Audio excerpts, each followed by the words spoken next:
पश्चिम बंगाल की राजधानी कोलकाता के आरजीकर मेडिकल कॉलेज के ट्रेनी डॉक्टर के साथ जिस तरह की विभत्स घटनाएं हुई हैं, पूरा देश इस समय उबल रहा है। आज आईएमए की तरफ से पूरे बिहार में आह्वान किया गया था कि निजी प्रैक्टिस जितने भी हैं सबको बंद किया जाएगा।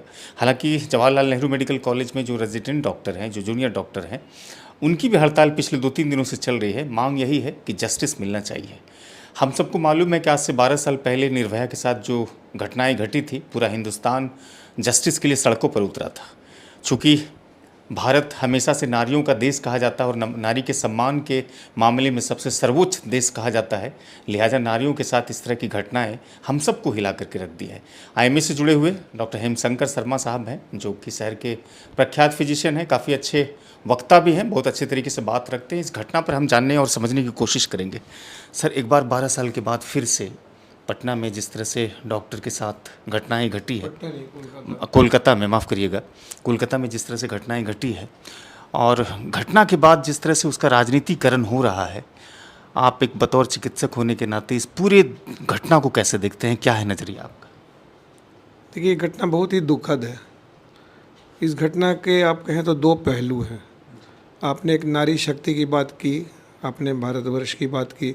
पूरे भारत में नारी शक्ति का हमेशा वंदन किया जाता है। नारी शक्ति की वंदना सब लोग करते हैं, सभी धर्मों में नारियों की प्रधानता होती है। तो वो एक नारी भी थी, साथ ही एक चिकित्सक भी थी, किसी की बेटी भी थी। ये तीनों चीज़ों को आप लगाइए एक साथ, और जिस किसी ने भी जिस दरिंदगी के साथ उसके साथ इस तरह का व्यवहार किया, वो क्षम्य नहीं है, कहीं से भी क्षम्य नहीं है।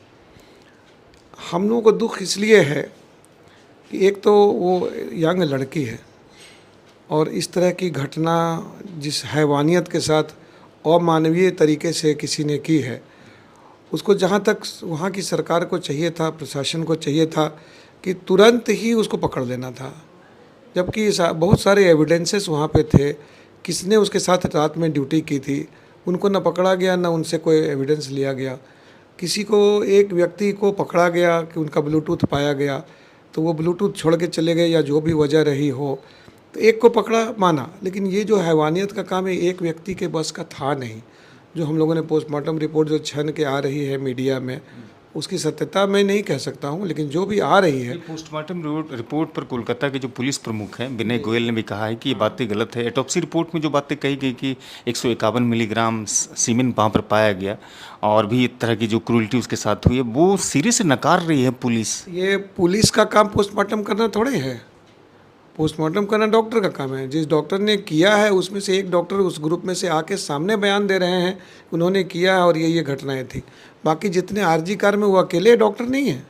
आरजी कार के सारे डॉक्टरों का समूह एकदम सामने खुल के आ रहा है, सारे विद्यार्थी ही आ रहे हैं। आप सिर्फ विद्यार्थियों की मानसिकता ही क्यों देखते हैं?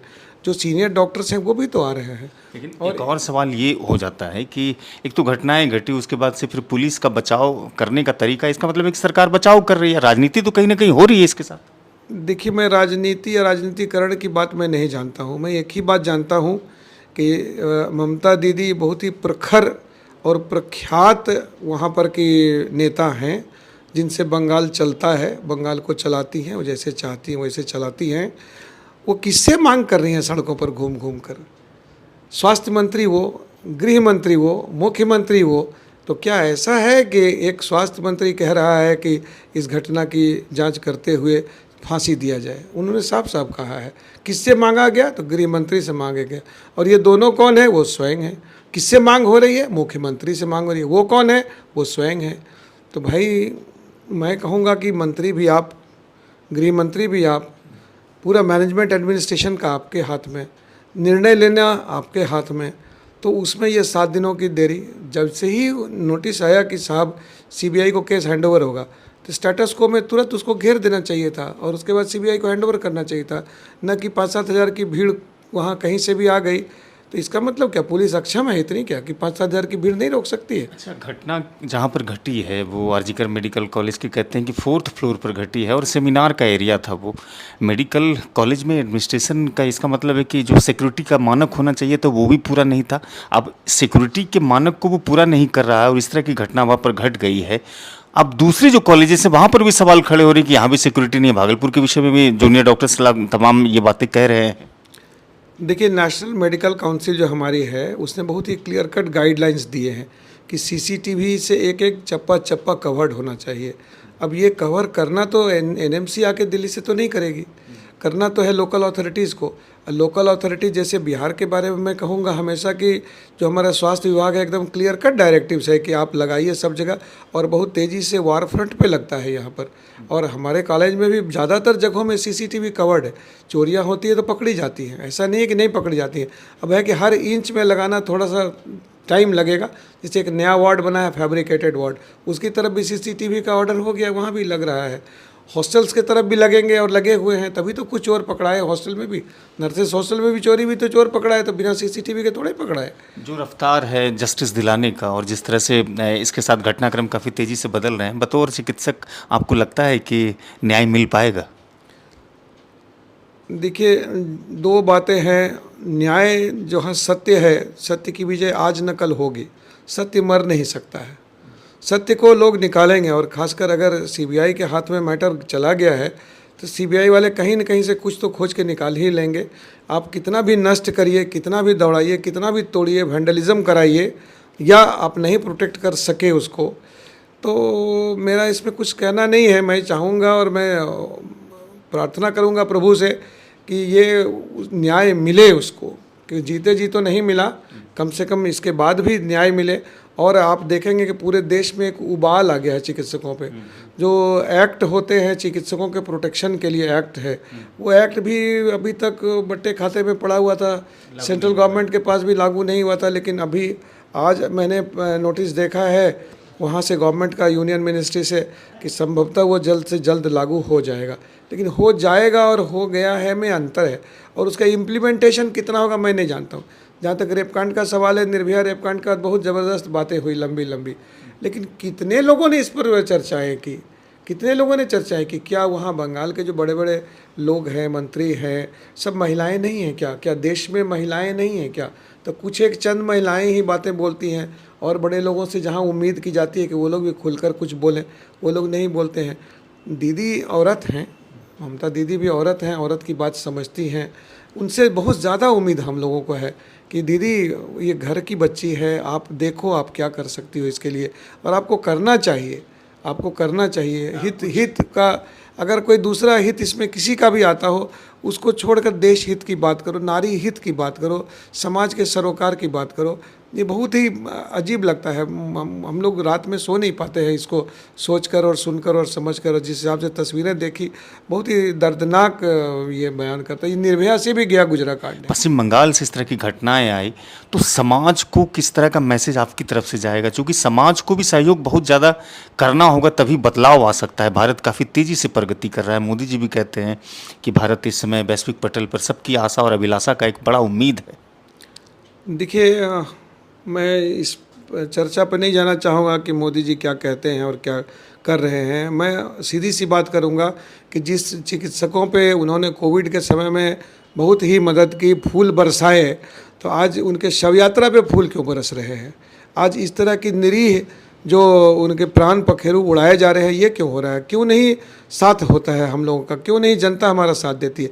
जिनके लिए हम काम करते हैं, 24 घंटे काम करते हैं। आपने देखा होगा कि किसी किसी की ड्यूटी 24 घंटे, 36 घंटे लगातार हो रही है। आखिर मनुष्य तो मनुष्य ही होता है ना। इतनी लंबी ड्यूटी कराइएगा तो क्या हालत होगी उसकी। उसके बावजूद आप उसको से उम्मीद करते हैं कि हर काम वो करता रहे, और दूसरों की जान बचाने के लिए अपनी जान की बिना परवाह किए। कोविड में आपको पता होगा कि 1000 से ज़्यादा डॉक्टर मौत के घाट चले गए। हमारे बहुत करीबी दोस्त लोग बिहार में मर गए, लेकिन क्या हुआ उनका फिर फाइनली?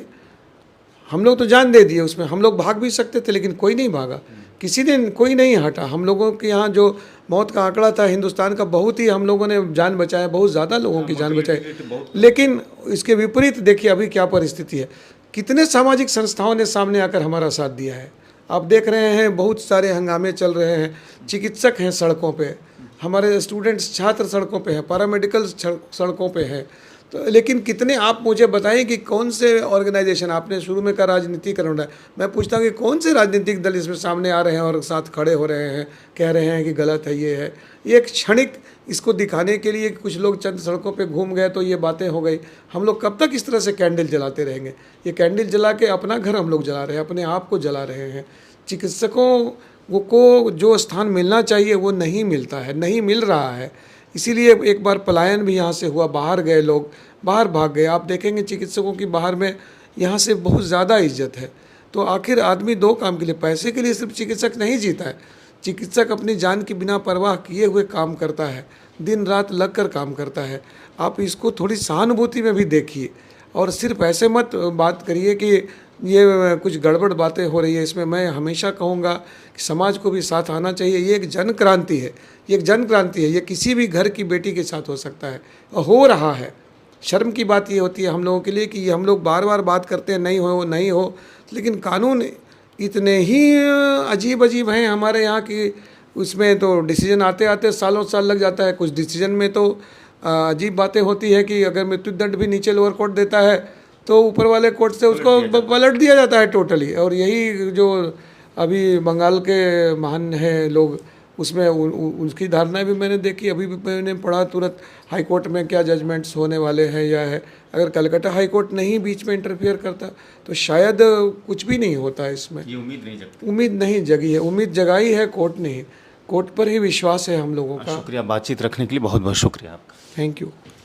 डॉक्टर हेमशंकर शर्मा थे जो कह रहे थे ये केवल काम डॉक्टरों का नहीं है, बल्कि इस काम को सामाजिक संस्था को भी करना होगा, तभी बदलाव आ सकता है। अगर वीडियो अच्छी लगी हो तो साझा कीजिएगा। चैनल को पहले की तरह अगर आपने सब्सक्राइब नहीं किया है तो आप यूट्यूब पर सिटी टाइम्स को सब्सक्राइब कीजिएगा। फेसबुक पर अगर देखते हैं वीडियो तो वहाँ आप पेज को फॉलो लाइक कीजिएगा, अधिक से अधिक वीडियो को साझा कीजिएगा। शुक्रिया, इजाज़त दीजिए, मिलते हैं दूसरे वीडियो।